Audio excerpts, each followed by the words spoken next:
Welcome to a new episode of the Creative Industry Insight podcast. I'm your host, Bobby. Today, we welcome sound designer Paul Davies, who joins us to talk about their work on Love Lies Bleeding. Paul will talk us through creating the soundscapes of the various scenes based in reality and fantasy. Please be warned that there are heavy spoilers in this episode. Now let's jump into the conversation with Paul.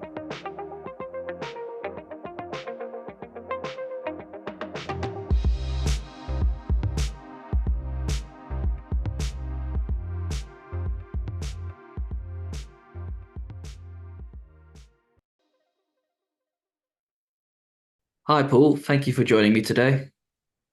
Hi, Robert. How are you doing? Good, thank you. I'm excited to sit down and talk about Love Lies Bleeding, which came out earlier this year. Sure. And yeah, I'm just excited to sort of dive into the sort of sonic nature of the film. I guess before we talk about the project, how have you found the reaction to the film? We were very pleased. It got a very strong, seemed to get some very strong positive reviews in the press and then the sort of online and also from the audience reaction as well. I think it still has a very favorable Rotten Tomatoes rating. I think it still has a very high rating on other websites as well. So yeah, very pleased with a very strong reaction and sort of, it's also nice when people out of the blue drop you messages and emails saying how much they enjoyed the film that they've caught and when they've caught it. I think there's always like a telling thing, right? Is when you get sort of random messages or even like family members or family friends saying, "Oh, we really enjoyed it. We like, we like this part, we like that part." Yes, Um, absolutely. And I think that's always the sort of, I guess that's like always the biggest telltale of how good a film could be, considering there might be people you haven't spoken to in a number of Yeah, years. and I think it's always refreshing. You can tell when you've done a good job when people sort of mention the sound, and the director also comes back to you and says, "Oh, when we've been doing Q&As, people have always mentioned the sound as well as the music." So that's in our sort of area of film. It's sort of always nice to get a mention. Sort of often we sort of sometimes we feel we're a little overlooked, but it's always nice to be sort of get acknowledgement as well. So that's always much appreciated. People only notice sound if something goes wrong. Yes, that's very often the case. But also, no, I think it's also when I think of a film like Love Lies Bleeding and the director's previous film, Saint Maud, when the sound in the director's mind is an integral part of their filmmaking tool sets, and they're using sound and music as well as image to tell their stories, then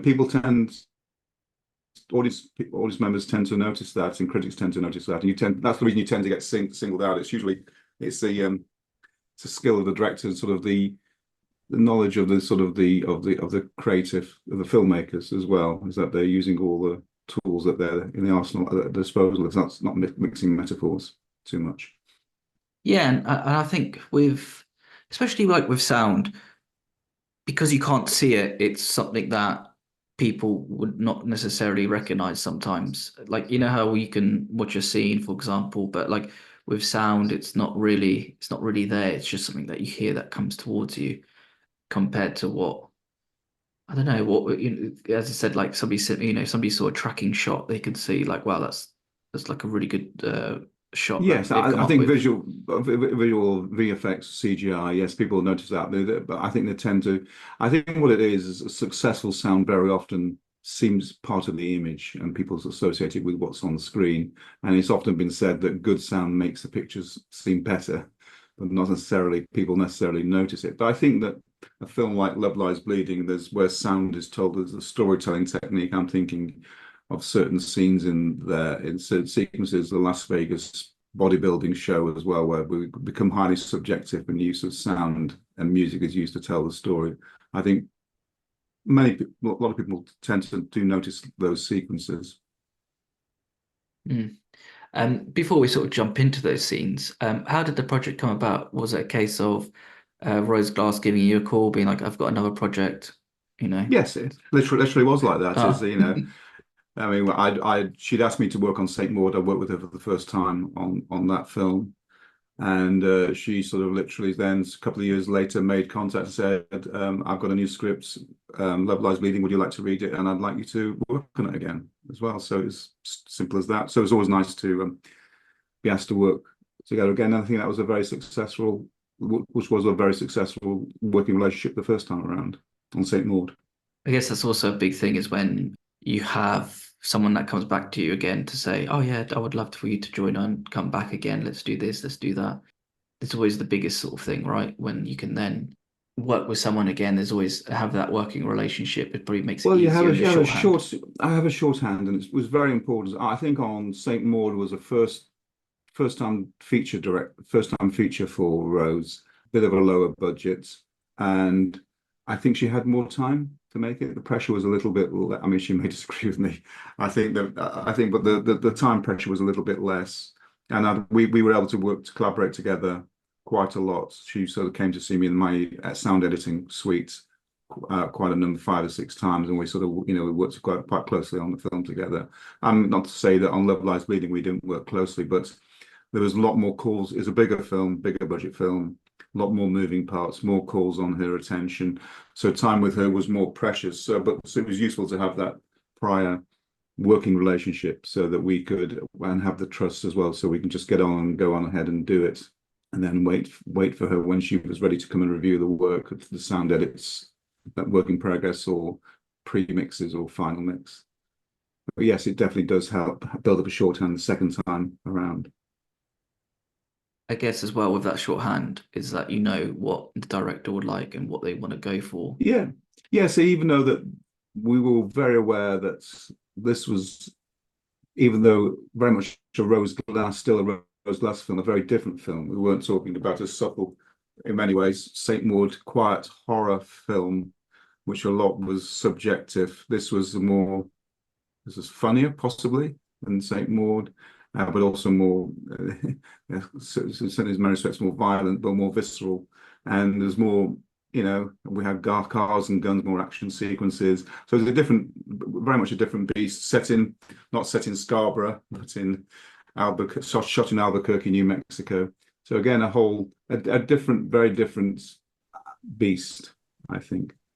I think as well, like this. So I know I do want to get into this, but I might as well just mention it now. Is that in Rose Glass films, the locations always play such a big character to it.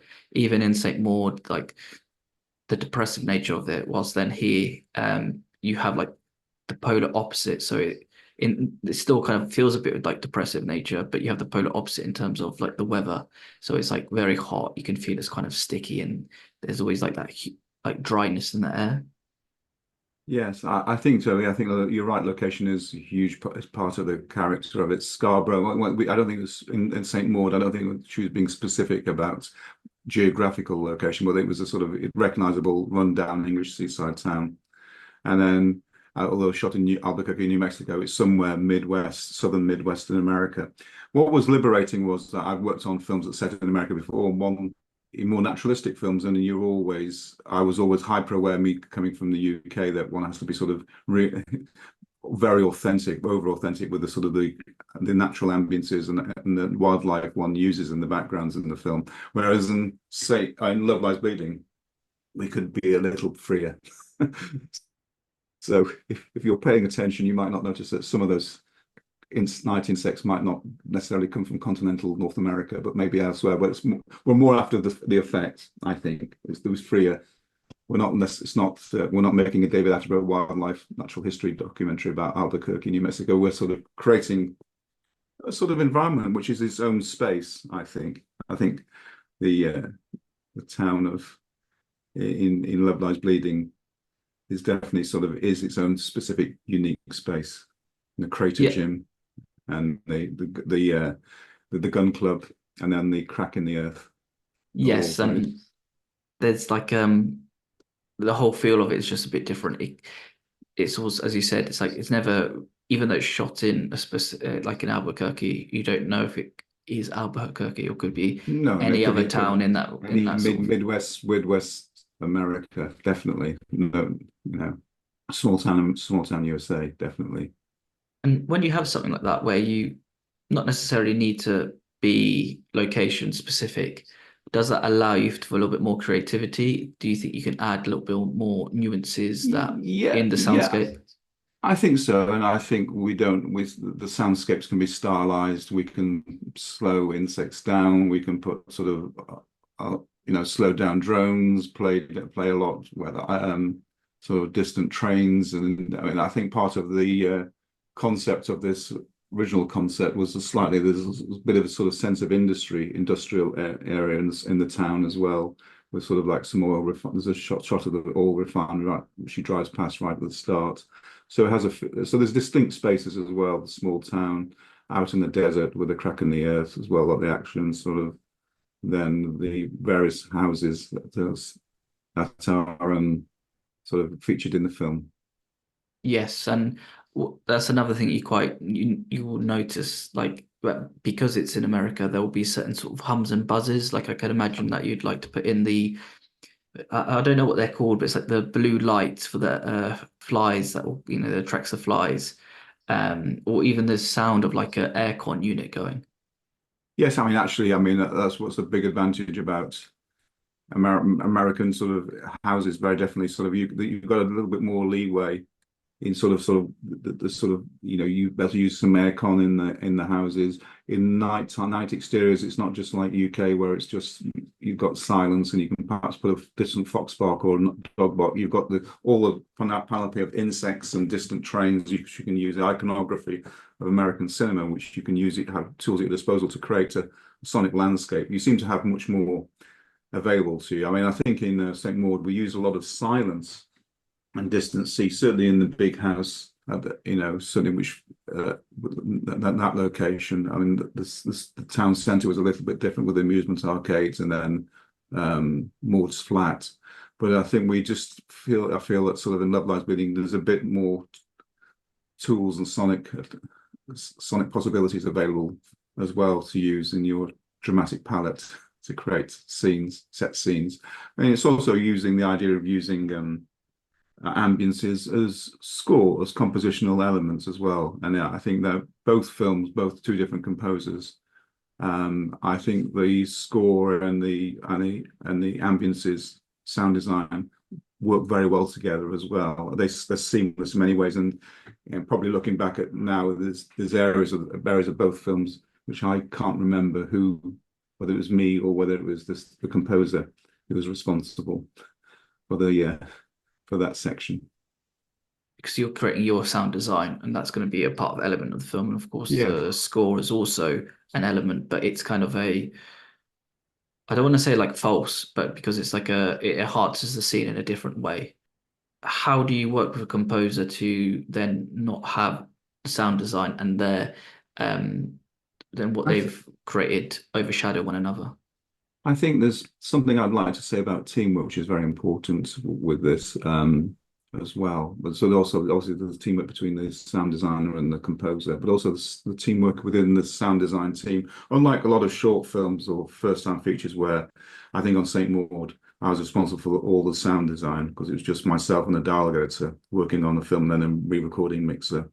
On Love Lies Bleeding, it's a bit of a bigger crew. So there were a couple of sound effects editors, people working alongside me. Tim Burns was one of them as well, working alongside the sound, editing the cars and the guns and weapons, and me responsible for sort of like adding the ambiences and then tonal sound design elements. But it's very much a collaborative element. And then we have Linda Force and the supervising dialogue to Andrew Sturt, the re-recording mixer. So there's a whole team of people, I think, which is very important to state as well on a sort of on a bigger sort of bit of a bigger independent feature film like Love Lies Bleeding. Well, it's the same's true of pretty much a lot of feature films.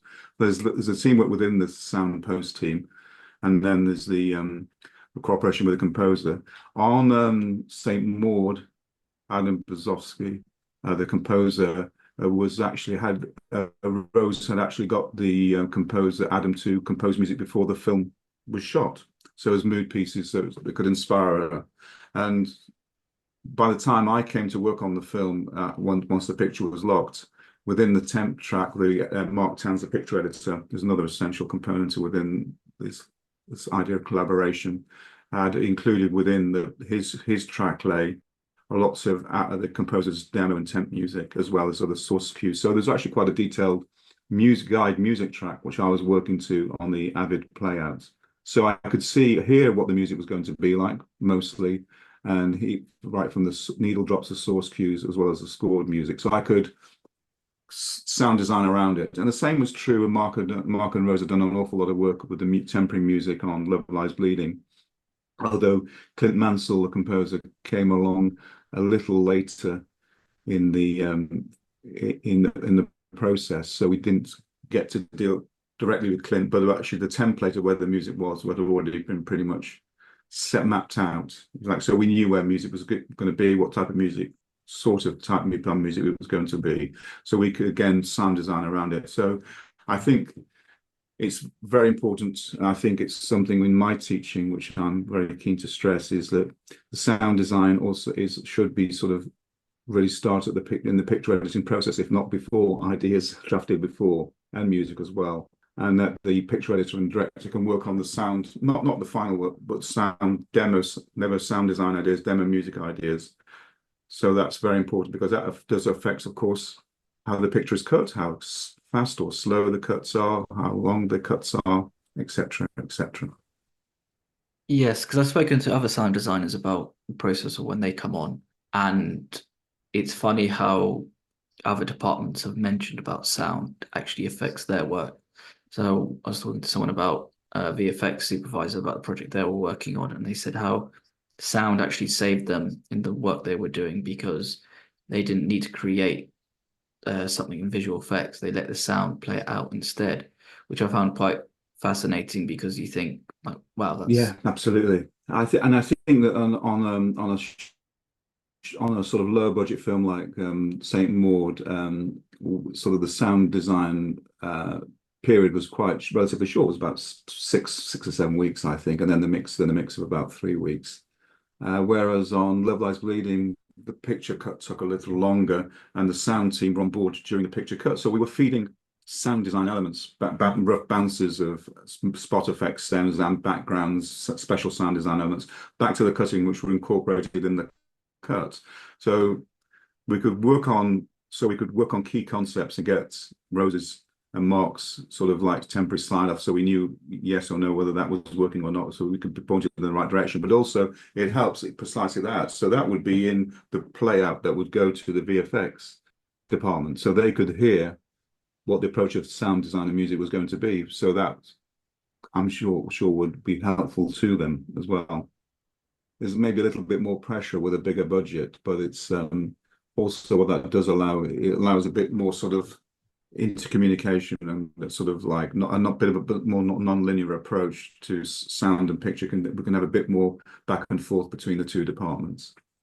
yes, and I guess as well with like the communication side working together, you kind of get to sing off the same hymn sheet, but then also Yes, I think that's hopefully that's the yes, and it was certainly was within case of working with Rose as well, and I think, but it's very much as well is that when, and I've noticed with other directors I've worked with as well, is that our job in the sound editorial is to prepare and make all the ingredients for the final product, and then the mix is where the director can bring all those elements together. And that was certainly the case with Love Lies Bleeding. And in fact, as well, there was a little bit of which was very helpful to us. We did one version of the final mix, and then came back several weeks later when we were waiting for sort of final delivery of sort of VFX elements, and then we sort of had another few days, week or so in the mix as well, where we refine the mix. So it's able to revisit and sort of refine and hone the mix as well, which is a nice luxury to have. do you find then when you have those sort of luxuries that do you feel a little bit more relaxed in the job because you know you can allow yourself a bit more breathing time, or do you still just get Well, yourself in that mindset of like, no, that we need to just be like, continue that sort of like regimented sort I of don't think you ever can become workflow? relaxed. I don't think you can relax at all. I think that you feel the pressure's on, and I think in some ways the pressure is on because you have A24 as a studio rather than sort of you might have sort of it be a little bit more informal on sort of a lower budget shorter feature. I think you feel it's a bit, the high profile's a bit higher, and so you're aware that you don't quite relax into it. Actually, some ways I think Saint Maud was obviously, I don't know whether Rose would agree with this, was obviously a little bit more of a relaxed process, I think, for everybody. A little, pressure was not on, but of course then she's made sort of like an instant classic in Saint Maud, and then she has to follow it up. It's the second, as they say, the difficult second album syndrome, second movie. But I mean, I think she succeeded admirably with this, and actually did something not more of the same, but something quite different. I think that was a very astute and wise move on her part, and shows what a versatile filmmaker she is. I think basically the main collaboration, we spoke about collaboration in the past between the sound department and the composer and perhaps the picture editor. The main collaboration is with the sound design team, is with the director, and how engaged they are. Then I think a good director like Rose Glass pushes the sound design on and takes you further than perhaps you would go by yourself, which is always interesting. I think as a younger sound designer, you have to learn how to take notes and actually not come with preconceived attitudes, but also be flexible and adaptable to what the director's vision, because this is what we are there for at the end of the day, to fulfill the director's vision for the film. Yes, and I think as well, like you're serving a director and serving a film. Yeah. I But mean, you then have your own, you're high because you have your own ideas, of course, but it's not yes, about you at the end no. of the day. That took me little time to learn that lesson at the start of my career. Well, I guess it's also just something that because you're doing your sort of thing, you want to leave your mark on the film as well. Yes, of course you do. But And you learn that with a good director, you will do, because they will help you and help you achieve that. that's an interesting thought as well. But going back to the film itself, sometimes I don't know about you, but like when I was sort of watching it, I didn't click in my head that it was set in the 80s until certain things started popping up. That's Um, interesting. and maybe that was just me because I was watching it late in the evening. So for me, if I were to start a film a bit too late, I might need to watch it in two parts. I feel like I'm getting at sort of age where if you start it after 8:30, it's like I don't think I could finish a film I in think one it's a sort. sitting. I think it's set. I think as or someone who remembers the 80s very well. I think it's set in a sort of 80s, and it's an idea of an 80s. But I'm not sure it's a real. Now you've mentioned it, I haven't thought about this before. I'm not sure. Like it's not a real Albuquerque. I'm not sure how authentic, real 80s it is. Obviously, there's things, the dress, the music that's chosen, the source music, some of the clips on the TV give you those indications. But there are indicators there. But I think it's sort of timeless at the same time, and it's sort of set in. Almost it's quite a brutal fairy story, but it's a fairy story in many Yeah, senses. yes. I think the thing that gave it away to me is when you're on the gun range and they start having conversation about how everybody's gone crazy because of Die Hard, and then I thought, oh, okay. I think I know where Yeah, we are now. I was like, yeah. it took me a little bit of time because also, like the cars, for example, is like those are sort of become timeless now because you have so many people are into cars as well still that you would see those sort of They're muscle classic. cars They're as classic well. bit. And also, I think the film for me very definitely falls into certain America. Rose is playing with filmmaking language. I think for me, there's a lot of, I mean, references. She said, she stated David Cronenberg, certainly David Lynch, Blue Velvet, I think, and Wild at Heart, like, for example.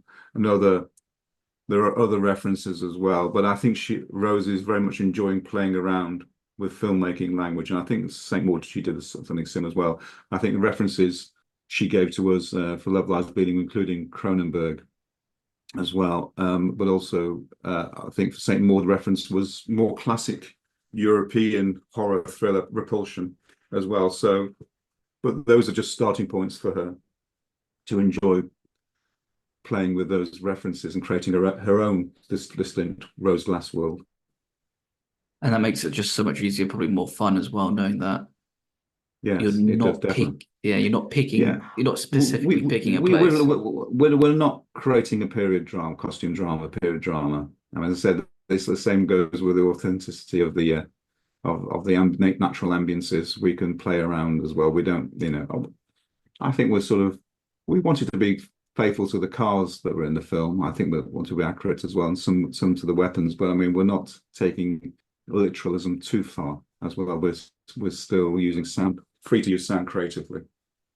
As I said, there's other films which perhaps are more recognizably set in a real world where you feel obliged to be more authentic in your choices of sound material. Yes, and also in a way you kind of maybe not get chained. Chained is not the right word, but you probably become creatively maybe not stunted. Stunted is not the right word, but it's like you're you just sort of so narrow with your sort of ideas more than being like it doesn't Yeah. matter where it is. In a way, you can still play around with all the sound, and I think the best part is because it is part of a fairy tale as well. There's moments like when it's like the steroid usage, which is quite a big part of the film, and you Yes. hear the growing of muscles and the sort of the sound Well, of that, which that was something we did experiment a lot with, and make we sort of it was one of the sounds, key signature sounds that we worked on during the cut, and I provided back to the cutting room and got signed off, and just the general direction that the muscle growing sounds, because obviously if those who haven't seen it, the feature is quite an important element within the film, which pays off at the end. That was very important to anticipate all that. The steroid use is a key, and the key into sort of then sort of Jackie's subjective experiences, world experiences of Las Vegas, and then other in particular, but other sort of moments within the film as well, where we go right inside Jackie's head. how do you go about when you go into like a character's head, creating that sort of soundscape? Because I guess we kind of all experience sound differently. It's the same with music. We experience it differently in our mind. But how do you want to get into the mind of someone of a film character? Is that something that you do have I to think discuss? that I think it's discussing and exploration, and certainly we took a lot of the sound editing, but then the mixing period as well. It's actually often subtracting real world elements, so foregrounding more natural elements. Cliche. I mean, we play around. Even there's some tinnitus sound, which can be a bit of a cliche, but I think works very well in this sound. I think thinking of the Las Vegas, again, the Las Vegas sequence. But we can experiment. Perhaps we used a different type, made our own tinnitus, and made a different type of it. But I think it's usually transforming from reality and going to that sort of experience where the real world seems to sort of melt away, and then the other world sort of then creates itself and takes over, and you enter another realm, the subjective realm. But that's actually, I think, a big part of creating that was the process, certainly for Love Lies Bleeding. I think for pretty much all films like this is the mixing of those elements, and that's something that's realized in the final mix, and that's to do, the skill and ability of Andrew Sturg is a remarkable re-recording mixer. Unlike a lot of sound designers, I don't mix as such. Many of my colleagues are sound designers are also re-recording mixers. I have mixed in the past, but it's not something I choose to work with a re-recording mix, because I like what they bring a new element to what I do as well, and a sense of perspective, and do things in a way that I wouldn't have thought of, which is always interesting, I think. And again, take the sound design much further than perhaps I would do by myself. I think as well, if there's because with sound, when you do talk with other sort of sound designers or mixers, there's always like an element that people do a mix of like all of it, and then also they're musicians, so they know how to sort of phase certain things in and out. So you're like, wow, okay, like there's so much that goes into it without realizing. Yes, absolutely. And the refinement of that. And of course, one must also mention the production sound as well, which is an incredibly important aspect of that. Often, I know our production sound colleagues, Rose Blow is the production sound mixer on this film.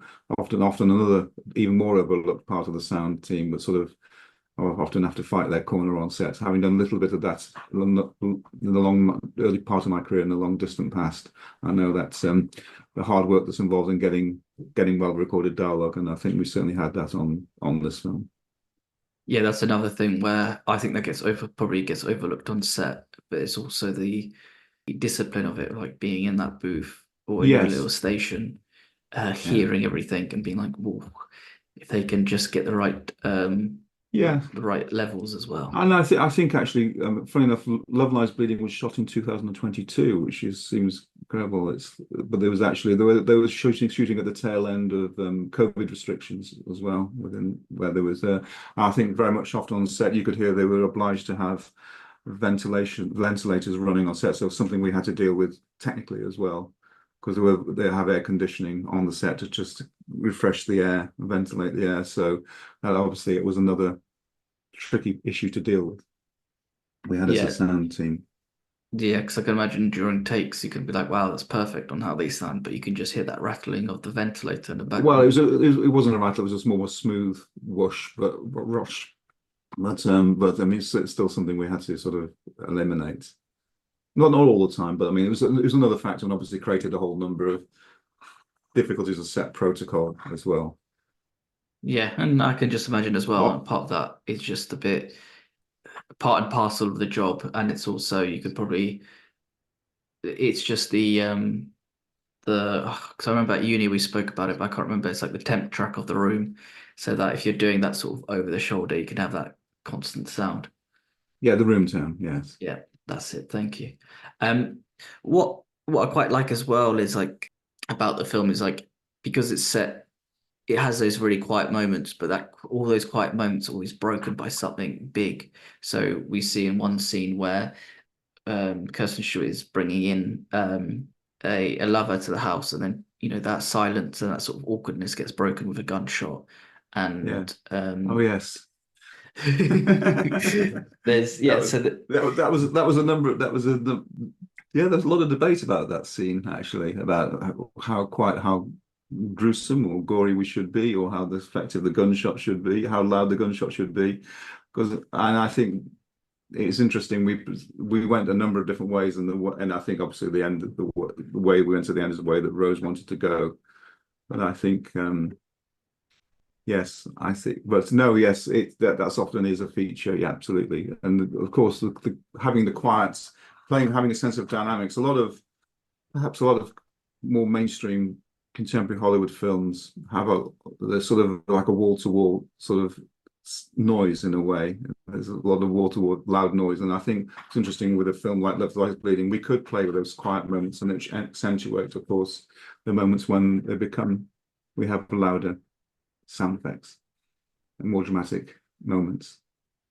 when you have those conversations, though, like how do you approach it? Because there's obviously a certain gun that's being used, but you want the bang or the or That gun shot is a combo. I think we're not necessarily being authentic about whichever gun it is in this sequence, and then the impacts and other visceral effects, the levels they were played at. I think we played at one level, then we played another level, and I think we actually ended up playing the gun impact, the bullet impact down a bit, but the gun is loud. I can't quite remember now. And I think we played it. We seemed to go in the mix a number of different ways before we found, I think, sort of the solution we ended up with, which Rose was happy with. Often it's a case of experimentation in the mix as well, and then often what you find yourself working on short sections of a scene, and then when you play it back in context, you realize you've gone the wrong way, one way or the other, too loud or too quiet, etc. So I think one of the traps, and something I encourage students who I teach to do, is actually to take longer runs at film, at the sound you're working on, because you can all too often get sort of focused on the minutiae, the small sounds, and get stuck in sort of small areas of the film rather than looking at how the music cue or the sound effects work in context of the scene, sequence, or the rest of the film. Mm. And I guess you can also like ruin the scene by putting in like a stupid gun sound in like a cartoon or something.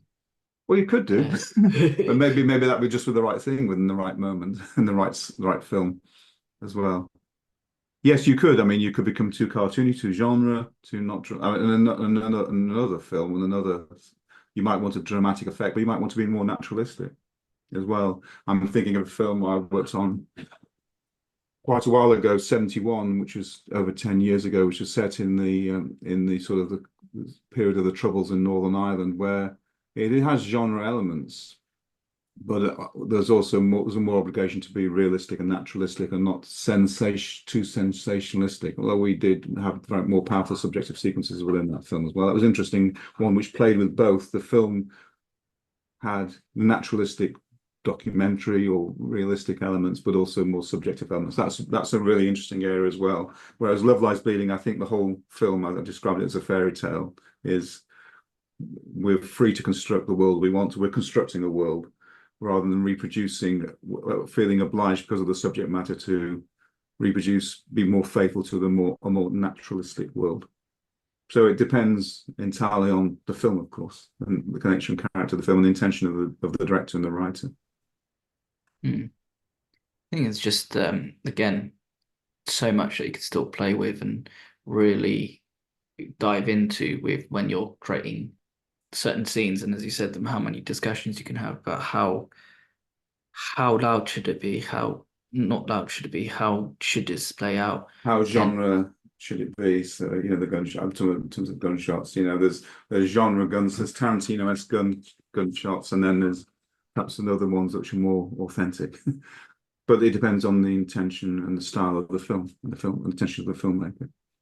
yeah, which again is just there's probably you could probably rattle through so much as well, thinking about all of it and just how that one sort of scene that should be quite simple could create a lot of not issues but discussions and maybe headaches as well. And often a mix as well, and particularly with sound design as well, but the mix as well is often about the process of subtraction, not just addition as well. And I think people often forget that is actually taking away elements to leave like a gunshot naked or by itself is more effective rather than adding, trying to make something more impressive and impactful by adding more and more elements. Often the best way to go is to start reducing elements as well, often as effective or more effective in certain instances. Mm. Again, it's a lot of food for thought and probably could have endless discussions on that as well. Yeah, Um, I think it's, as a director, it's interesting watching. I think Rose had very clear ideas on Saint Maud, but it's interesting how those ideas became the second time around become clearer. And then I think as she moves forward with her career, I think it'll be interesting to see how that approach evolves as well. mm. um, I've just got two more questions. So for my penultimate, what was the hardest scene to create the sound design for? Without doubt, I think Las Vegas, that extended sequence, because we go from reality. It's all pretty much. It starts in sort of reality, not really. I think she's all on steroids. I think the whole thing is subjective, and then it's quite an extended sequence. So there's the crowd elements, there's this Foley. We haven't spoken about Foley as well, which is an integral, important part of the sound design. So the Foley team as well, bringing in their magic, and then on stage. And then I think really then when Jackie has her meltdown on the stage, starts hallucinating, and then ends up with regurgitating Lou, her lover, which is a completely mad sequence. That very much was a case of subtraction, refining and refining and refining, taking elements away. So we just left with the elements we need. So we're inside her head.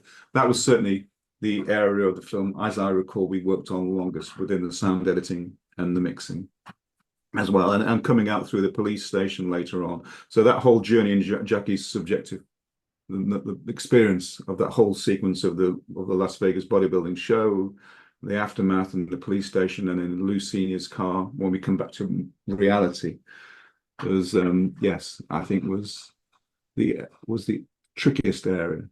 I think it's to get the balance wrong. I think it took time to get the balance right. That was all. Do you find so with Foley, Because it's how easy, because it's easy to layer in a whole load of sound design drones and things. I think you're cool and good to go. What's difficult is honing it and sculpting it. And I think that's what I meant by when the director, like a good director like Rose Glass, pushes you further, because they take you somewhere and making it work dramatically, not because it's a bunch of cool sounds. Sorry, I interrupted you. no, it's fine, it's fine. I was you're adding some more to the answer. But what I was curious about was the Foley. You're mentioning Foley.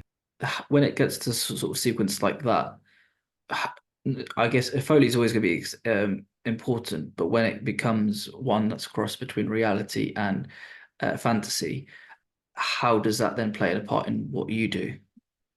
Well, very often Foley is a naturalistic sound, as most of listeners will know. It's footsteps, movements, picking up a teacup, but also can have more sort of body falls as well, so more impactful sound. What was interesting, particularly in that scene, was mentioned Las Vegas.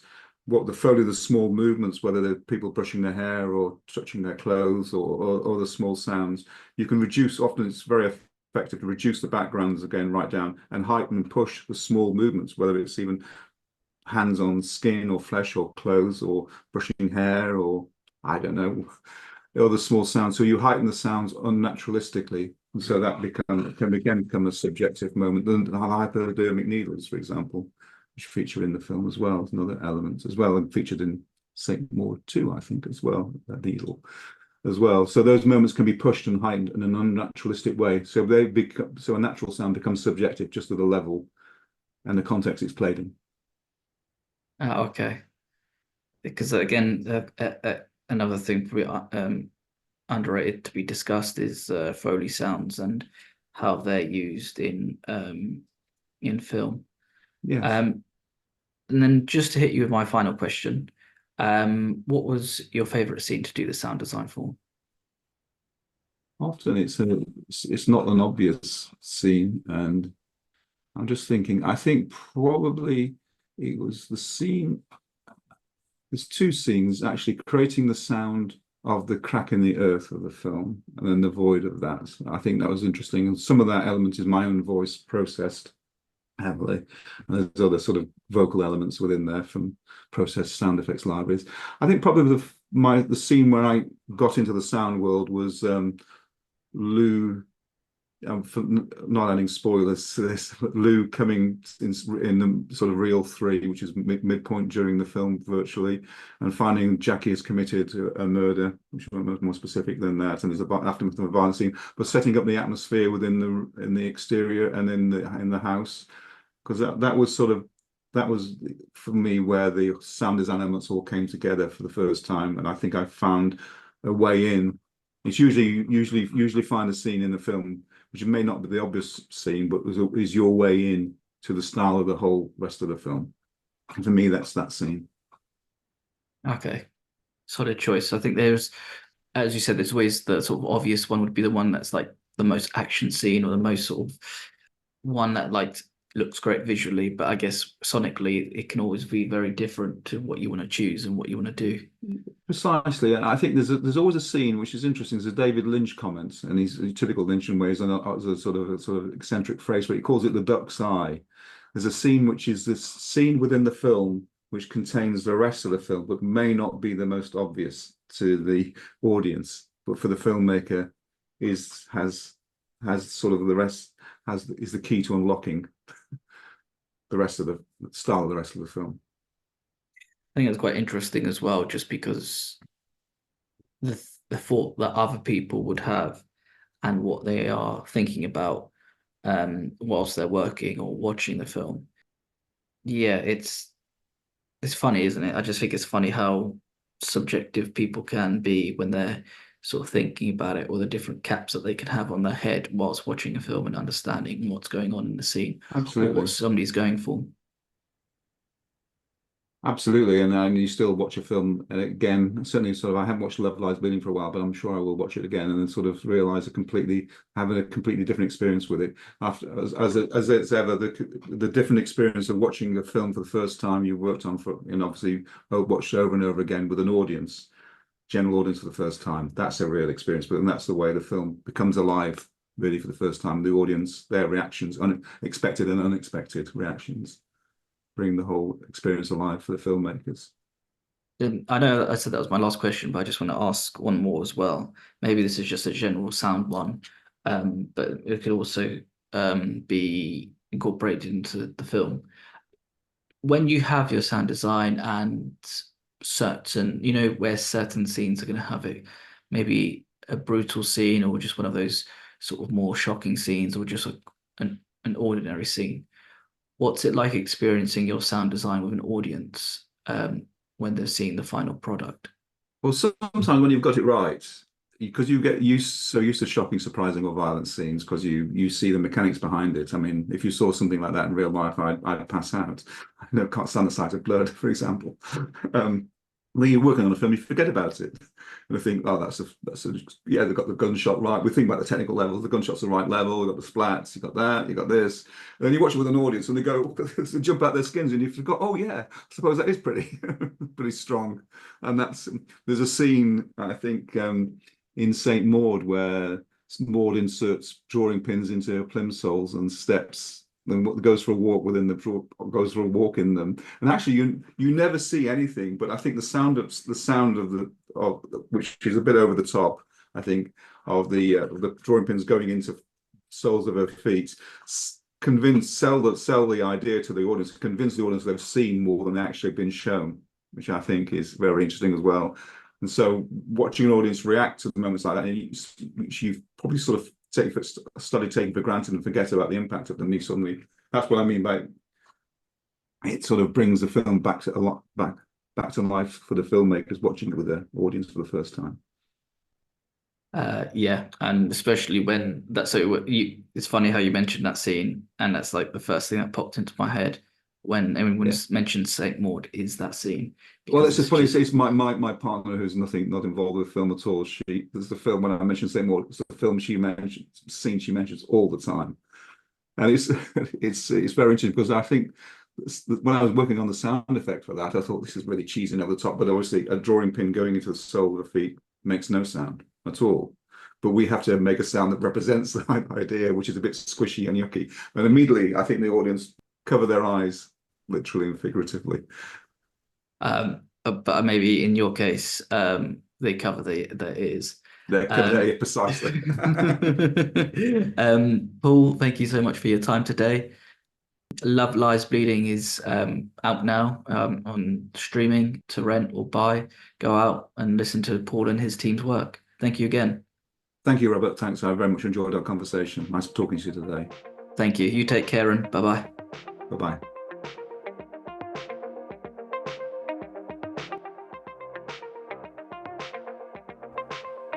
Thank you for listening. Please subscribe, rate, and review this podcast.